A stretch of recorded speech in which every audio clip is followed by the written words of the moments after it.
በተለያዩ ዝማሬዎቹ በወንጌል አማኞች ዘንድ እውቅናን ያተረፈው ወጣት ዘማሪ ይትባረክ ታምሩና እጮኛው የቀለበት ስነ ስርዓት የሚዘነጋ አልነበረም። ብዙዎችን ያነጋገረና በሌላ በኩልም ቁጣን የቀሰቀሰ ተግባር ነበር። ታዲያ በድጋሚ በሽምግልናቸው ላይ የተፈጠረው ምንድነው? የጄፒኤስ ቤተክርስቲያን መስራችና ባለራዕይ የሆነው ነብይ ሄኖክ በሽምግልናው ላይ የተገኘ ሲሆን የተፈጠረውን በዝርዝር ይዘንላችኋል።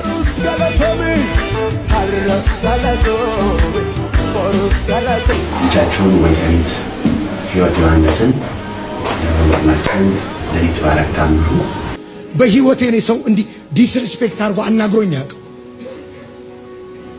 እና አና ሚዲያ ላይ ማን የማይወድ ሰዋል ተናዷል። ፎር ሰምሪ ገባው ቁጭ አልኩኝ።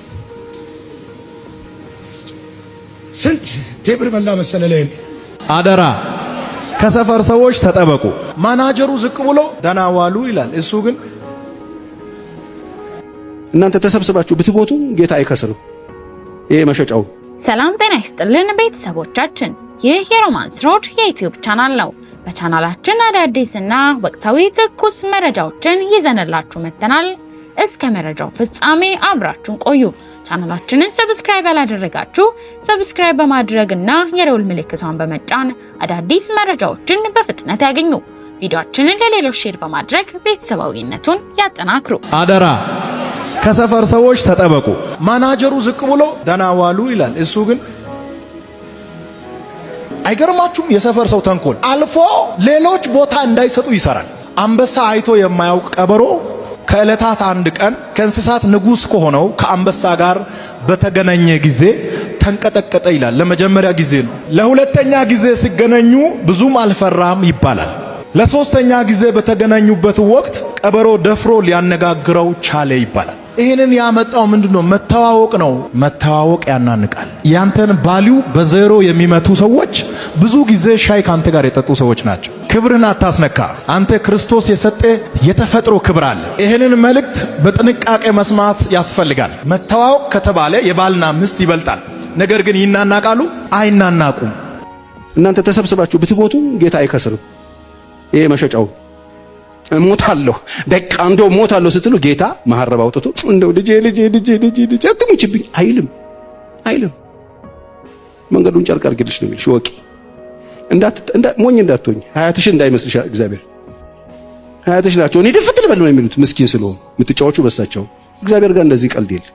ዋጋ ከፍሎላችኋል፣ ሞቶላችኋል። ምርጫችሁን ያከብራል። በጣም እኮ ፍጥነታችን ፍጥነት አይደለም። እግዚአብሔርን ብንችል ኖሮ እስከዛሬ ጥቅልል አድርገን እንደዚህ ሞልተን እንደ ልጆች መኪና ብንለቀው እግዚአብሔርን ደስ ይለን። ወገኖች እግዚአብሔር ነገርን ሁሉ በጊዜው ነው የሚሰራው። የተጠራ ሰው የህይወት መልክ ነው። ይሄ ልብሱ ትዕግስት። ታዲያ እንደተጠራ ሰው ለምንድነው የማትኖረው? ለምንድነው ትዕግስተኛ ያልሆንከው? ትዕግስት በቃ ትዕግስት። ይሄ ሁሉ የሚያልፍ ነገር ነው። ትዕግስተኛ መሆን፣ ነገሮችን በትዕግስት መጠበቅ። እግዚአብሔር ቆይ ሲል መቆየት ተው ሲል መተው። ዛሬ ተጠርቻለሁ ብሎ ትዕግስት አልባ ጄኔሬሽን ሰብስበን ለምንም ነገር የማይታገስ ትዕግስት የሚባል የሌለው በቃ የሚቀጥለው ሳምንት ድረስ ጠብቃለሁ ካልመጣ ሞታለሁ ብሎ ኮስተር ብሎ እግዚአብሔርን የሚያከስር የሚመስለው ምስኪን እኮ አይደል። ነገሮችን በትዕግስት ለማለፍ አንችልም። ችኩሎች ነን። ታገሳ አንፈልግም። የጸነሰች ሚስትን በፈለክ ቀን ትወልድልሃለች ወይ? ሮቡ ልጅ ሐሙስ ልጅ ይባላል ወይ? ጊዜ መጠበቅ የለብህም። ካልታገስክ እኮ ልጅ እኮ አይመጣ። ካልታገሳችሁ እኮ የሚሆን ነገር የለም። ታገሱና ጠብቁት እግዚአብሔር። እናንተ እንደዚህ የምትቃኙት አምላክ የለም። እኛ እንደፈለገን የምናደርገው እግዚአብሔር የለም። ትዕግስት ማለት በጊዜው ነገርን ሁሉ ውብ አድርጎ ለሚሰራ ለእግዚአብሔር ጊዜንም ነገርንም መስጠት ማለት። የተጠራ ሰው የህይወት ምልክት ይሄ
በተለያዩ ድንቅ ዝማሬዎቹ በወንጌል አማኞች ዘንድ እውቅናን ያተረፈው ዘማሪ ይትባረክ ታምሩ ከተወሰኑ ጊዜያቶች በፊት የቀለበት ስነ ስርዓት ማድረጉ ይታወቃል።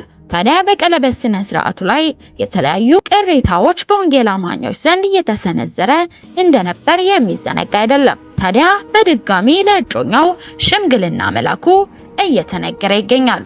በሽምግልናው ላይ የጄፒኤስ ቤተክርስቲያን መስራችና ባለራዕይ የሆነው ነብይ ሄኖክ ግርማ የተገኘ ሲሆን ሽምግልናውም ከተወሰኑ ጊዜያቶች በኋላም የሰርግ ፕሮግራማቸው እንደሚደረግ ተገልጿል። ከነግዬ ጋር አንድ ቢሮ ሄድን የዛሬ አመት ከምናምን።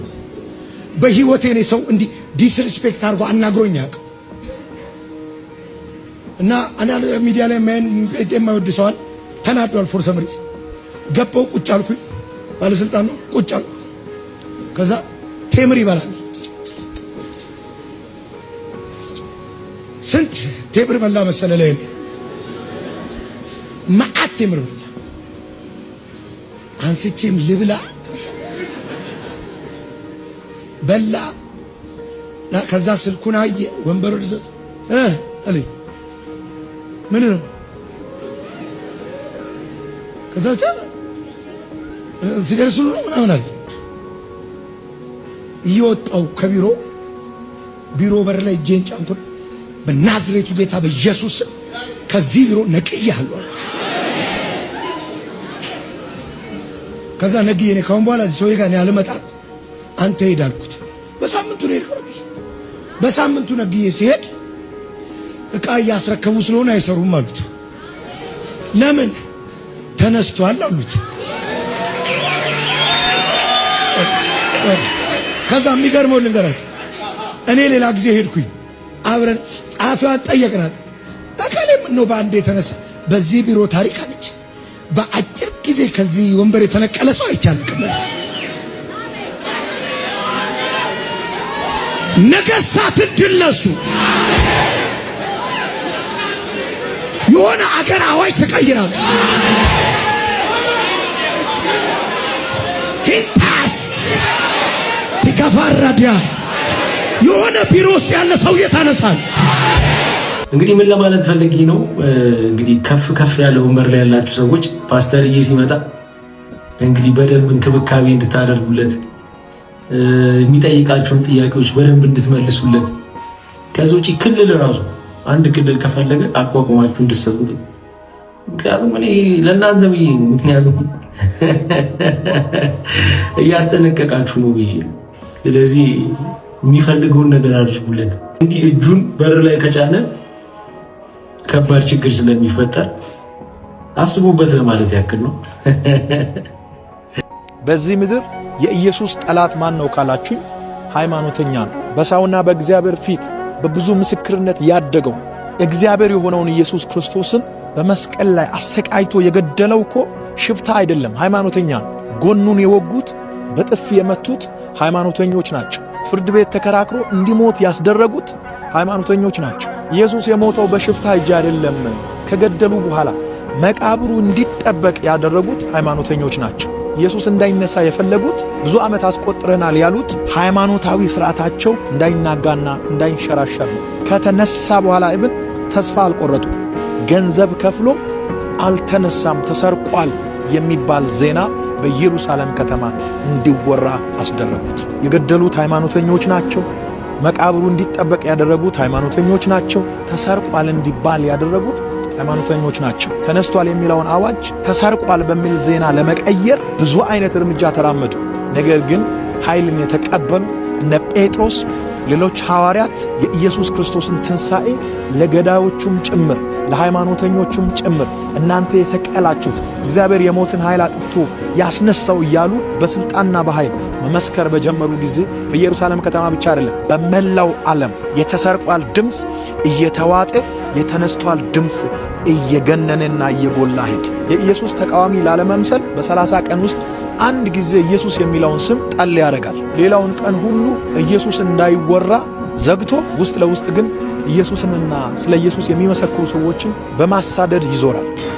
የኦርቶዶክስ ልጆች በጣም ደጋግመው ተናደው ይሄን ልከውልኛል። ማለት እንዴት እንዲህ ብለው ያስተምራሉ ብለው፣ እንዴት አባቶቻችን እንዲያሉ ሰውን ለካ ያበላሹብን እነዚህ ናቸው እያሉ በጣም ተናደው ላኩልኝ። የኦርቶዶክስ ወንድሞቼ ናቸው። እግዚአብሔር ምስክሬ፣ በጣም የማልጠብቃቸው ወንድሞቼ ይሄን ላኩልኝና ከዚህ በፊትም ማሳይቻቸዋለሁ፣ ግን ማሳየት አለ። ሁለት ይፈቀዳል። ሁለት ማለት እግዚአብሔር የፈጠረውን ፍጥረት እርኩስ ማለት መጠጥ እርኩስ ነው ማለት ኃጢአት ነው። A few moments later የትኛው ገዳም እንትን ነው? የትኛው ደብር እንትን ነው? የትኛው ደብር እንትን ነው? እኮ ጠጥቶ በዚህ ሰዓት መገኘት አለበት። ጠጥቶ በዚህ ሰዓት መገኘት አለበት። ከሱ ይጠበቃል። ይሄ እውነት በጣም ያሳዝናል። እውነት በጣም ያሳዝናል። ለምሳሌ እንዲህ በዚህ ሰዓት ሰክረው ነገ ቅዳሴ ሊገቡ ምን ማለት ነው? ቤተክርስቲያኑ ማን ያስቀድስልታል?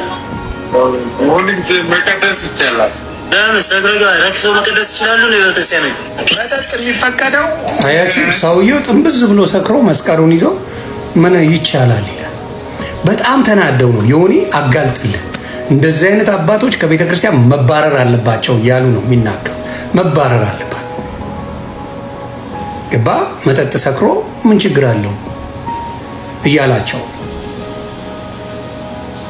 ይሄ እንደ አንድ የፈለገ እኔ አሁን ኦርቶዶክስን ባለው ነው ያመኛል።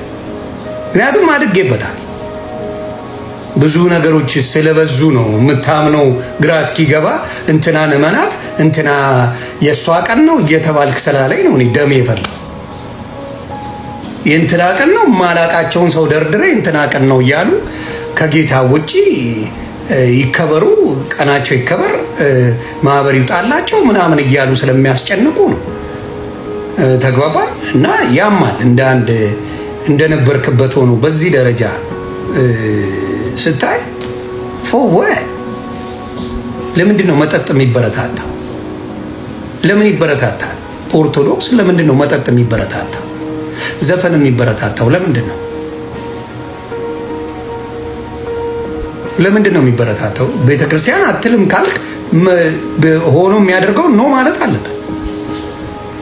ለሰው ነፍስ ሳይሆን ለጥቅስ የሚገዳቸው ሰው ሪል ኢየሱስ የገባቸው አይደል? ኢየሱስ ህጉን ሰብሮ ነው የሚት ህገኞች፣ የህግ ሰዎች ሁልጊዜ መንፈሳዊ ህይወታቸው አይደል? ህገኞች አሉ ቸርች ውስጥ። ከተፈወሰው ሰው በላይ ህግ የሚጨንቃል፣ ከዳነው ሰው በላይ ስርዓት የሚጨንቃል። ህገኞች ሁልጊዜ ይሄ ይገርማቸዋል። አጋንንቱ መውጣቱ ይገርማቸዋል። የህግ ሰዎች መንፈሳዊ ላይፋቸው ላይ እድገት አታይም፣ ተአምር አታይም፣ ልሳን አታይም፣ ስፒሪት አታይም፣ ህልም አታይም፣ ራእይ አታይም። እንዲያውም ህግ ሲያሳድጉታል። ኃይል የለም፣ እሳት የለም፣ ሂሊንግ የለም። ዮሐንስ 9 ላይ ኢየሱስ አንድ አይነ ስውር ሰውዬ ጭቃ አድበል ብሎ አይን ሰጥቶት ለረጅም ጊዜ አይነ ስውር መሆኑ የሚታወቅ ሰው። ስለዚህ አሁን የሚያናድዳቸው አይን ፈጥሮ ቁጭ አረጋኝ በጭቃ ሰራ ማለት እንደ እግዚአብሔር። መጀመሪያ እግዚአብሔር አይደለም በጭቃ የሰራ፣ በጭቃ አይን ሲሰራላ እግዚአብሔር ነኝ እያለ ሰው የባይዘው እንደው መጽሐፍ ቅዱስ አወጣችሁ ቢሉ ምንም እንዲህ ድፍን ነበር ነው ከመወለዱ እና እነዛ ቴዎሎጂ ሊሰሩበት እናቱኖች አባቱ ነው ኃጢአት የሰራው ሲሉ ቆይቷልና ቆንጆ አይን ተርቶ ቆይቶና ብሎ አሪፍ አርጎ ታጠባለ። ሲታጠብ ሶያ አይንዬ ሆኖ መጣ፣ ገልጦ መጣ። አሁን ይሁን ምን ያርጉት እነሱ መሲህ አይደለም ሊሉ ሲሉ ጭራሽ አምላክ ነው መጣ። እግዚአብሔር በመጀመሪያ በጭቃ የሰራውን ሰው ያስተካከለው። አሁን ይሁን ኢየሱስ ምንም ነገር ዝም ብሎ ያደርግ ሆን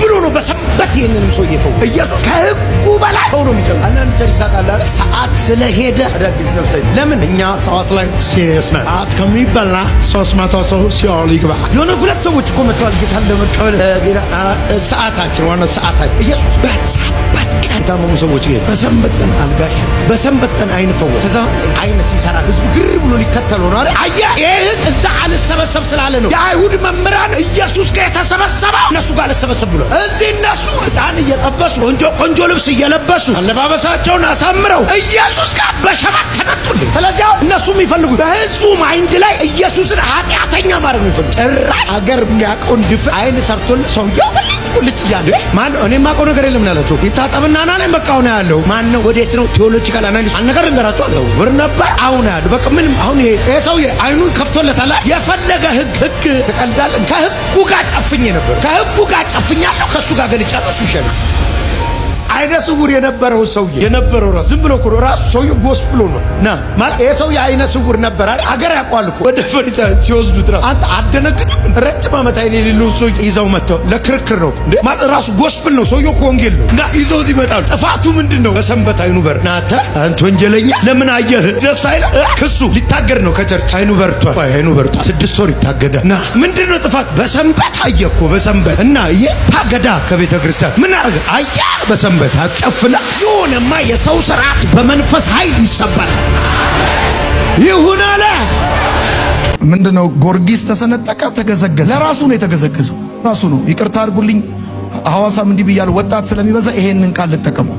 ጊዮርጊስ ምንድነው? ተገዘገዘ፣ ተሰነጠቀ፣ በመጋዝ ተሰነጠቀ፣ ተፈጨ፣ ፈጨ ይለዋል። ታዲያ ጊዮርጊስ ይሄን ቃል ሲጠቀም ለሃጃው ነው የተገዘገዘው፣ ለኔ አይደለም። ለኔ የተዋረደ አንድ ብቻ እርቃኑን በሰማይና በምድር ፊት የተንጠለጠለ አንድ ብቻ፣ ለኔ የተገረፈ አንድ ብቻ። እዚህ ትምህርት ውስጥ ተቅማጥ ይዘህ መግባት አትችልም። እዚህ ትምህርት ውስጥ ላብ ይዘህ መግባት አትችልም። ኢየሱስ ያድናል የሚል ሰው ካለ አሜን። ጳውሎስን ሃይማኖት ሊያድነው ካልቻለ ማንንም ሃይማኖት ሊያድነው አይችልም። ጳውሎስ ማለት 613 የኦሪት ሕግ በቃሉ አጥንቶ የሚጠብቅ በሳምንት 3 የሚጾም በቀን 3 የሚጸልይ በዓመት 3 አስራት የሚሰጥ ፈሪሳዊ ነው። ማንም እንደ ጳውሎስ ያለ ሃይማኖተኛ የለም። ጳውሎስን ያላዳነ ሃይማኖት አንተን ሊያድን አይችልም። እግዚአብሔር ያዘጋጀው የመዳኛ መንገድ አንድ ነው። መጽሐፍ ቅዱሳችን ወደ ዕብራውያን ሰዎች ምዕራፍ 10 ቁጥር 10 ላይ እንደዚህ ነው የሚለው፣ በዚህም ፍቃድ የኢየሱስ ክርስቶስን ስጋ አንድ ጊዜ ፈጽሞ በማቅረብ ተቀድሰናል። በክርስቶስ ኢየሱስ ስጋ ነው የሚለው። በቅዱሳን ደም፣ በኮርሞች ደም፣ በበጎች ደም ልንቀደስ ስላልቻለን፣ በበጎች ደም ልንድን ስላልቻለን እግዚአብሔር የመጨረሻው ተስፋው በአንድያ ልጁ ዓለምን ማዳን ነው። ፈጣሪ ወይም አምላክ የተባለ ሰው በመሆኑ ወርዶ ተዋርዶ በድንግል ሴት ተወልዶ ያዳነበት በጣም ርቆ ነው ሄደው ጌታችን እግዚአብሔር። አንተ እንዳጠፋ ነው፣ አንተ እንዳትደክም ነው፣ አንተ ዛሬ በብዙ ፍጥረት እድናለሁ ብለህ ተስፋ እንዳታደርግ በክርስቶስ ኢየሱስ ጨርሶልህ እኮ ነው። ወደ ዕብራውያን ሰዎች 1:1 ላይ ማለት ነው እግዚአብሔር በብዙ አይነት በብዙ ጎዳና ለአባቶች በነቢያት ተናግሮ ይልና ሁሉን ወራሽ ባደረገው ደግሞ ዓለማትን በፈጠረበት በልጁ በዚህ ዘመን መጨረሻ ለእኛ ተናገረ ይላል። እነሱ ራሱ ሊያይወዱ አላዩትም። ነቢያት ተናግረው ተንብየው አላዩትም። እነ ኢሳይያስ አላዩትም። እኛ ግን አይተን ዳሰን አሉ ሐዋርያቱ። ደግሞ አንደኛው ዮሐንስ መልእክት ምዕራፍ 1 ቁጥር 1 ላይ ማለት ነው ያየነውን የሰማነውን በእጆቻችንም የዳሰሱትን እሱን እንነግራቸዋለን፣ እንመሰክርላቸዋለን። ጌታችን ኢየሱስ ክርስቶስ ነው አሉት ሐዋርያቱ ማለት ነው። ስለዚህ መዳኛ መንገዱ እኔ ነኝ በሩ እኔ ነኝ ካለ ዮሐንስ ወንጌል ምዕራፍ 10 ላይ አንተ የትኛውን በር ነው የምትፈልገው? አጭር ቃል ልጠይቅህ እስኪ የትኛው ስንት በር ነው መዳን የምትፈልገው? አንድ ነገር ላስታውሳችሁ ወገኖች፣ እግዚአብሔር ልጅ በክርስቶስ ያላረፈች ነፍስ መቼም ልትጠርፋች።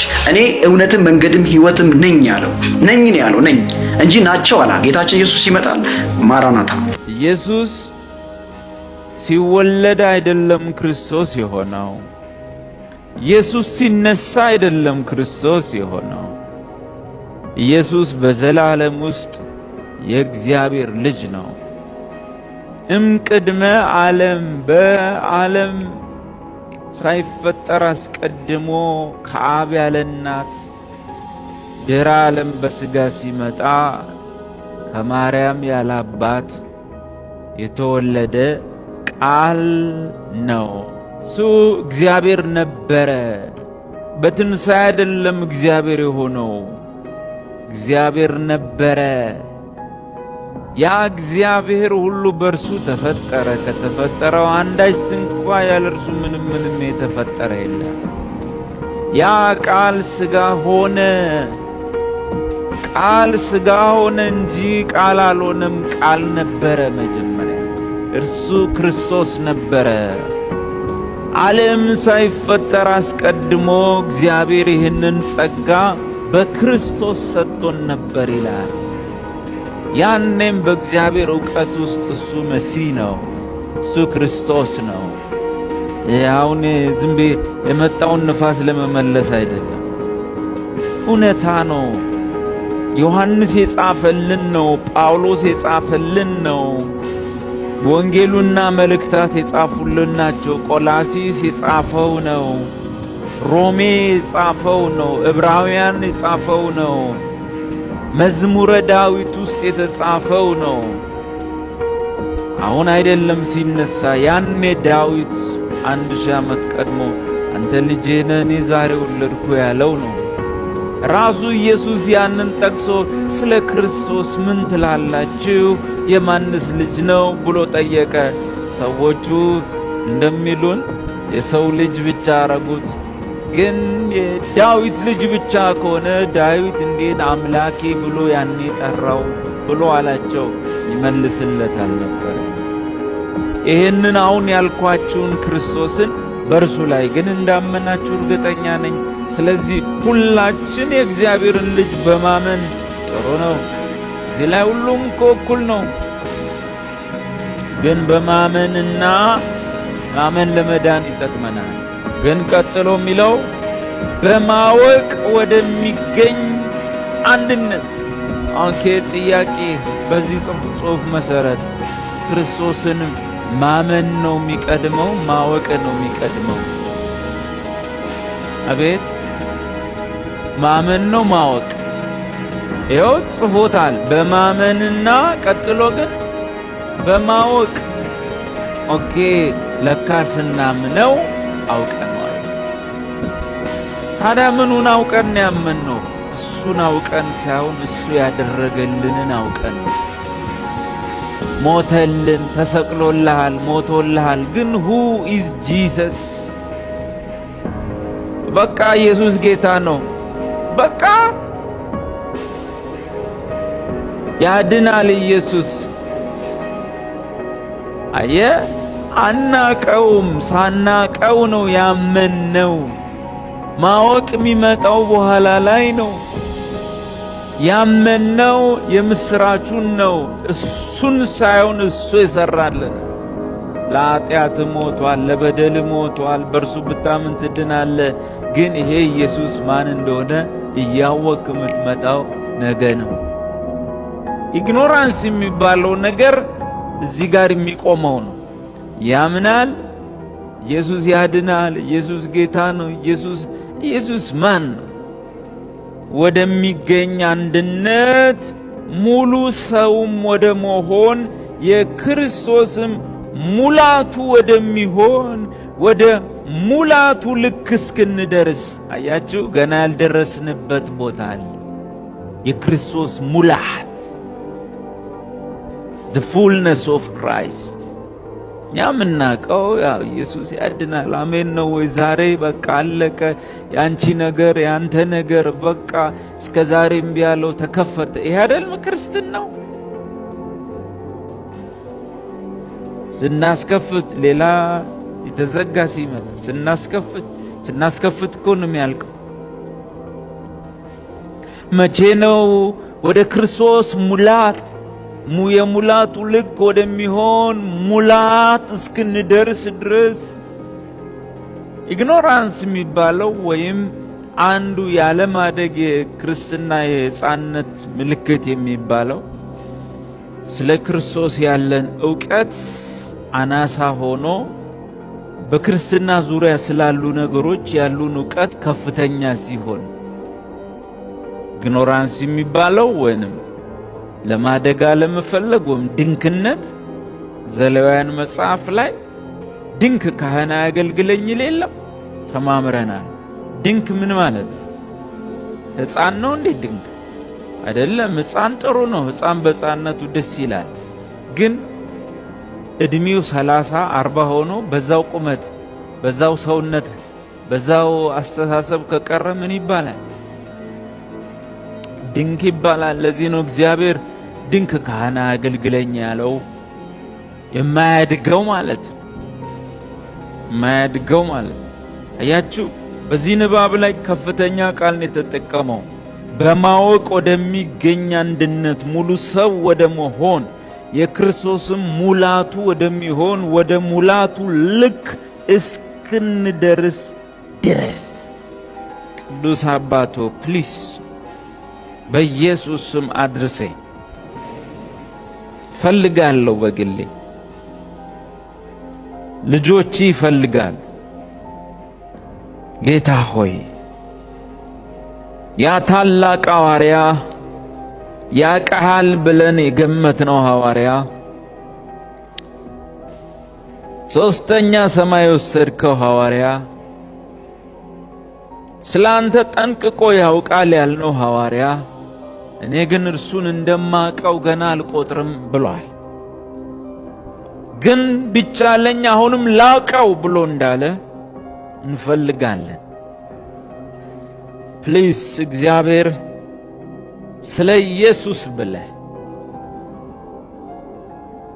ሁሉ እንደሚጨመርልን እናውቃለን። አባ ኢየሱስን ግለጥልኝ፣ ክርስቶስን ግለጥልኝ፣ ለልጆች ክርስቶስን ግለጥ። በቃ በቀረው ዘመን እሱን በማወቅ ወደ ሙላቱ ልክ እስክንደርስ ድረስ በማወቅ ሙላን። እባክህ ስለ ኢየሱስ ብለህ ስለ ስሙ ብለህ በአንተ ለተማጸነኝ አለ ኢየሱስ ክርስቶስ ተክለ ሃይማኖትም በአንተ ለተማጸነኝ ስንት ትውልድ ምርለታለሁ እንዳለ ታውቃላችሁ? 10 ትውልድ 10 ጄነሬሽንስ 10 ትውልድ 10 ትውልድ ማለት ምን ማለት ነው? ለምሳሌ እኔ ያለው አባቴ ያለ የአባቴ አባት አለ የአባቴ አባት አለ ቁጠሩት። ዛሬ ይሄን ድምጽ ሰምታችሁ ስለ አቡነ ተክለ ሃይማኖት ብላችሁ የምትጸልዩትን ሁሉ ወደ ታች ገና ከናንተ በታች 10 ትውልዳችሁን እባርከዋለሁ ነው ያለው እግዚአብሔር። ይሄ ነው የቅዱሳን ጸጋ። እኔ ከኦርቶዶክስ ተዋሕዶ እምነት ውጭ ያሉ ሰዎች ያሳዝኑኛል። ይሄን ሁሉ ክብር አጥተው ይሄን ሁሉ ጸጋ አጥተው ለመመጻደቅ አይደለም። ምን ይሄን እምላችሁ ኦርቶዶክሶች እንድንመጻደቅ አይደለም። እግዚአብሔር በጳውሎስ የነገረን እነዚህ ሁሉ አባቶች እንደ ደመና ከከበቧችሁ ምን ያስጨንቃችኋል ነው ያለው። አሁን የምትጨነቁ ሰዎች አሉ፣ በሁሉ ነገር ትጨነቃለህ። አንተ ደግሞ ኮስተር ብሎ የኛው ምን የዚህኛው ደግሞ ፈጠን ብሎ ኮስተር ብሎ ነው የሚናገረው። ያለበሰውን ጠይቀኝ። ብዙ ልብስ ለብሶ ነው የሚወጣው።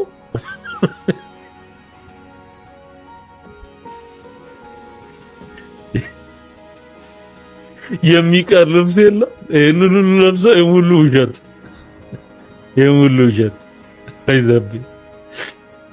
አይዘቤ እኔ ፕሮቴስታንቶች ያሳዝኑኛል።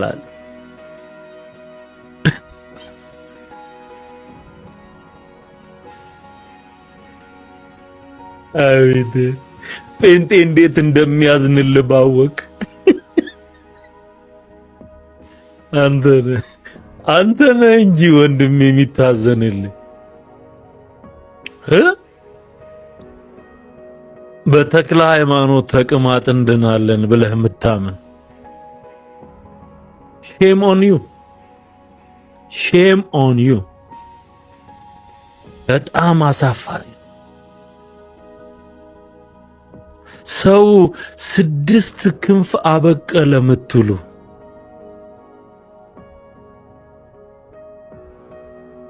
እንደዚህ አይነት 6 ክንፍ ሰው እንዴት ያበቅላል?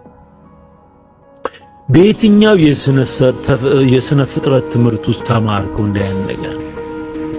24ኛ ካህናተ ሰማይ 24ቱ ሽማግሌዎች መሃል ሄዶ ገባ ተክለ ሃይማኖት። ከዚሁ ከምድር ይዞት የሄደው ማጠንት ይዞ ገባ ያለ ምንም ሀፍረት ሰማይ የዮሐንስ ራእይ ላይ የምትጨምሩ ሰዎች ቁጥር የምትጨምሩ 24 ያለውን የሽማግሌዎች ቁጥር 25 ያደረጋችሁ ሰዎች ናቸው። 25 ያልጨመረ ነገር የለም ዘንድሮ ወንድሜ። እዚህ መሬት ላይ ብቻ መሰለ እንደ ኦርቶዶክስ እየሄደች ሰማይ እየጨመረች 25ኛ ተክለ ሃይማኖት 25ኛ ሆኖ ገባ ይላል። ገድሉ ከዛ ደግሞ እዚህ ቦታ ሄዶ የተቀበረ እየሰማው ነው አይደል? 10G ከ5G ወደ 10G ተሸጋግረዋል። 5GB ነበር አሁን 10GB ሆኖላል ማለት ነው። 10GB 10 ጄነሬሽኑ ትውልዱ ይማራል። 10 ትውልዱ ምን ስላደረገ? ሄዶ እዛ ቦታ ላይ ስለተቀበረ። ለምን ኢየሩሳሌም የጌታ መቃብር ጋር ሄዳ አትቀበርም? አትድንም። እንኳን አይደለም ወደ እግዚአብሔር መንግስት ወደ ደና ሀብታም ግቢ አትገባ።